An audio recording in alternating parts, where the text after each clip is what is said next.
Belə bir funksiya verib. Deyir ki, f(x plus 2 bərabərdir 2x plus 7 olarsa, f(1)i tapın.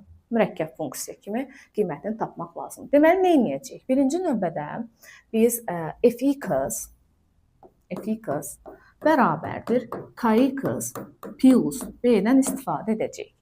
f(x, kx plus b olarsa, f(x plus 2).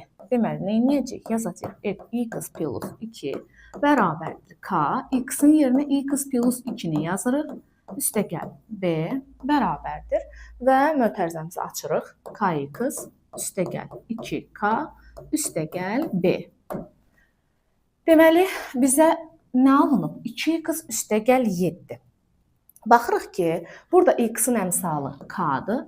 Burada isə x-in əmsalı 2-dir. Deməli, k-nın qiyməti 2 imiş. Artıq onu tapdıq. K 2-dir. Sonra baxırıq ki, buradakı sabit ədədimiz 7-dir. Buradakı sabit ədədimiz isə 2k üstəgəl b-dir. Ona görə 2k üstəgəl b-ni bərabər edirik 7-yə. K-nın yerinə 2-ni yazırıq.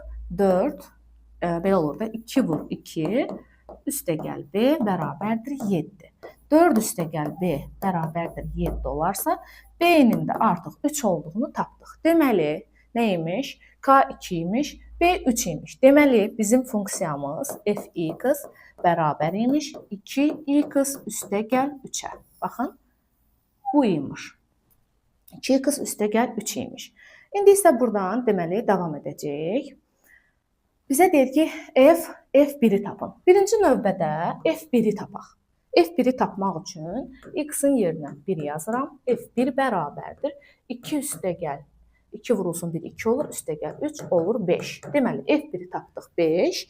İndi biz f(1) deyir axı, bu f(1)in yerinə 5 yazacağıq. f(5) axtarırıq. Yenə 2 vurulsun 5, üstəgəl 3. Cavabımız olur 13. Demək, f(1)in qiyməti 13-ə bərabər imiş.